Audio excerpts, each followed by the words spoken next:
राधे राधे। आइए आज हम लोग जानने का प्रयास करेंगे कि कोई भी रिश्ता हो उसमें इस रिश्ते को जोड़ लो तो सोने पे सुहागा।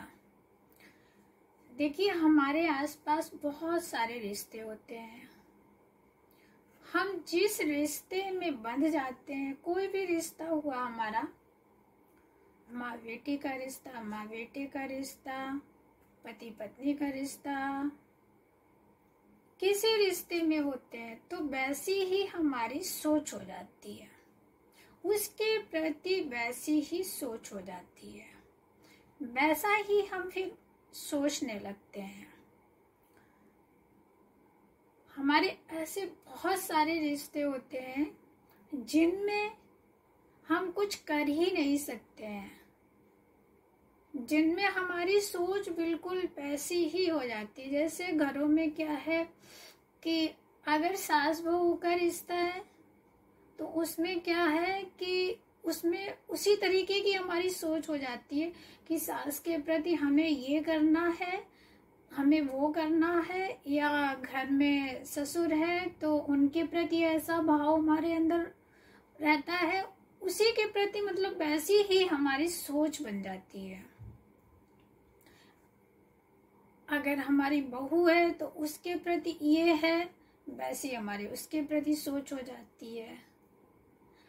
हर एक रिश्ते के पीछे अलग अलग सोच होती है। या हमारी ननद है तो उनके प्रति ये करना है, और वैसी हमारी सोच सदियों से चली आ रही है कि इस रिश्ते में ऐसी सोच है, हमें इस रिश्ते में ऐसी सोच रखनी है और हमें ये सोच रखनी पड़ेगी, और हम वैसी ही अपनी सोच उसके प्रति कर लेते हैं। अब जैसे सास बहू का ले लीजिए घर में, ठीक है, तो उसमें क्या होता है कि सास को अपनी चलानी होती है, बहू को अपनी चलानी होती है।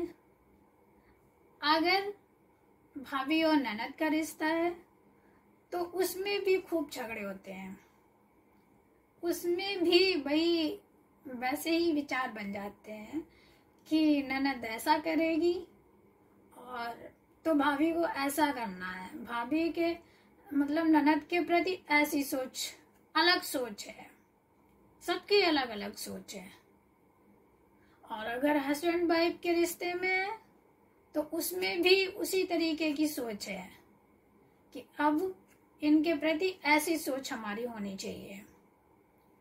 ये सदियों से चला आ रहा है और उसमें बदलाव आ रहे हैं, लेकिन पूर्ण बहुमत से अभी तक बदलाव नहीं है। अगर किसी रिश्ते को आपको अच्छे से चलाना है, देखिए कुछ रिश्ते ऐसे हैं कि उसमें मनमुटाव ऊपर से और अंदर से वो रहते ही है। जैसे जब लड़की ससुराल में जाती है तो उसको सिखाया जाता है सास के प्रति ऐसे रहना है, या ननद के प्रति ऐसे रहना है, या जेठानी के प्रति ऐसे रहना है। उसे पहले से ही ये शिक्षाएं दे दी जाती हैं। ठीक है, कुछ हमारे संस्कार होते हैं कि हमें, हमारे अंदर ये भावना होनी चाहिए कि हमें बड़ों के साथ कैसा व्यवहार करना है और छोटों के साथ हमें किस तरीके से रहना है।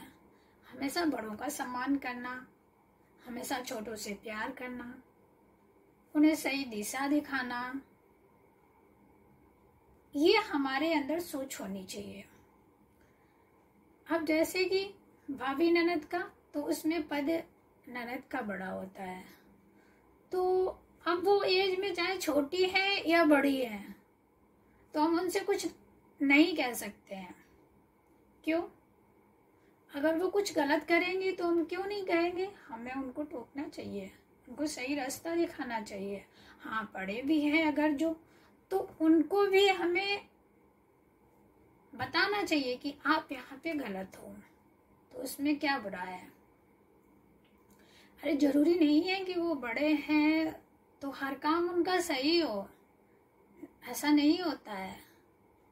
तो हमें छोटों की बात पे भी ध्यान देना चाहिए और हमें अपने छोटों को सही रास्ता भी दिखाना चाहिए। ऐसा नहीं है कि वो पद में बड़ी है, कोई भी पद हमसे बड़ा है तो वो सही रास्ता ही चल रहा हो, ऐसा नहीं है।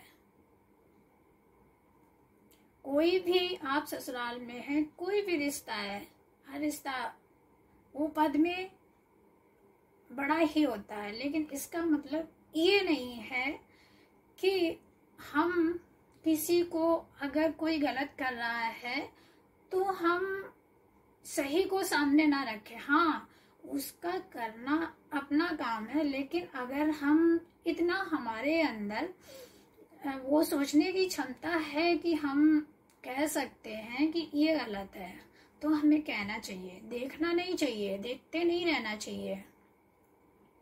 लेकिन ऐसा बहुत कम होता है क्योंकि वो पद में बड़े हैं तो हम नहीं कह सकते हैं। अधिकतर ऐसा घरों में होता है कि सास अगर कुछ कर रही है तो वो अपने मन में सही कर रही है, आपको गलत लग रहा है लेकिन आप उनको नहीं टोक सकती हैं।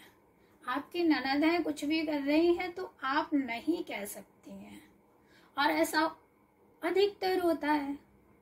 मतलब लोग देखते रहते हैं लेकिन नहीं कहते हैं, लेकिन ऐसा गलत है।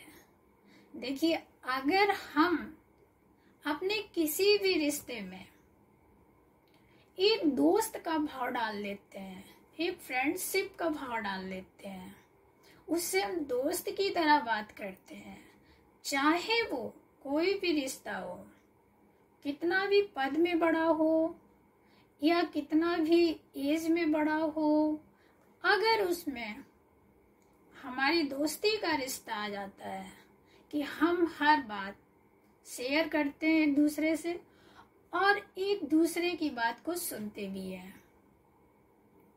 तो वो रिश्ता जो है, देखिए अपना रिश्ता तो वो उसी जगह रहता है, लेकिन एक दूसरे की गलत आदतों को भी हम कह सकते हैं, एक दूसरे की बात को हम अच्छे से समझ सकते हैं। और जब घर में ये फ्रेंडली भाव आ जाता है तो चाहे वो बच्चा हो या बड़ा हो, हर बात एक दूसरे से हम शेयर करने लगते हैं। और जब हम एक दूसरे से हर बात शेयर करने लगते हैं तो फिर अंदर कुछ रह ही नहीं जाता, मन मुटाव जो अंदर से भी होते हैं वो भी हट जाते हैं, क्योंकि जो हमारी पहले की सोच चली आ रही है वो भी हमारी सोच जो है ना गलत साबित हो जाती है। एक दोस्ती का ऐसा रिश्ता है कि उसे जहां भी सेटअप कर लो हर जगह वो फिट हो जाएगा। ऐसा कोई रिश्ता नहीं है जहां पे दोस्ती का रिश्ता फिट ना हो, और वो रिश्ता चले ना, वो जीवन भर चलने वाला है, क्योंकि उसमें एक दोस्ती का भाव आ जाता है। क्योंकि दोस्तों में ऐसा होता है, मित्रता में ऐसा होता है कि हम हर एक बात फिर शेयर करने लगते हैं एक दूसरे से, और जब एक दूसरे से शेयर करने लगते हैं तो अंदर भी अगर जो उसके प्रति हमारे ईर्ष्या गुस्सा कुछ भी होता है सब बाहर निकल के आ जाता है और सही रास्ते को फिर चलने लगते हैं। क्योंकि दोस्त वही होता है जो सही रास्ता दिखाता है, दोस्त वो नहीं होता है जो तुम्हें गलत रास्ता ले जाए, भटकाए तुम्हें, वो दोस्त कभी नहीं हो सकता है। दोस्त वही होता है जो तुमको सही रास्ता दिखाए। इस बात को आप करके देखिएगा, वो रिश्ता इतना मजबूत हो जाता है कि उसके बीच में फिर तीसरे की कोई संभावना नहीं आती है। कोई भी रिश्ता हो उसमें दोस्ती को जरूर रखिएगा। दोस्त इसीलिए होते हैं ना, कहते हैं ना मित्रता भी बहुत जरूरी होती है, क्योंकि वहां पे हर चीज को हम शेयर करते हैं। तो इसलिए हर रिश्ते में थोड़ी थोड़ी मित्रता रखो, भले पूर्ण बहुमत से ना रख पाओ, लेकिन कोशिश ये करो कभी उनकी सुनो, कभी आप वो आपकी सुने। देखो कितना मन हल्का रहता है, और कभी किसी से कोई गलत काम भी नहीं हो सकता है, क्योंकि इस रिश्ते का मतलब ही यही है कि एक दूसरे को समझना और हर सुख दुख में शामिल रहना, वही मित्र होता है। तो आप लोग कोशिश करिएगा कि हर रिश्ते में मित्रता का भाव जरूर डालिएगा। कोई ऐसा रिश्ता नहीं है जो गलत काम करे या आप उसके प्रति गलत सोचें। तो आज का विषय यहीं पे समाप्त होता है। अगर वीडियो अच्छा लगा हो तो प्लीज़ लाइक, शेयर और सब्सक्राइब जरूर करें, और प्यारा सा कमेंट भी करें। तो मिलते हैं अगली वीडियो में, तब तक के लिए राधे राधे।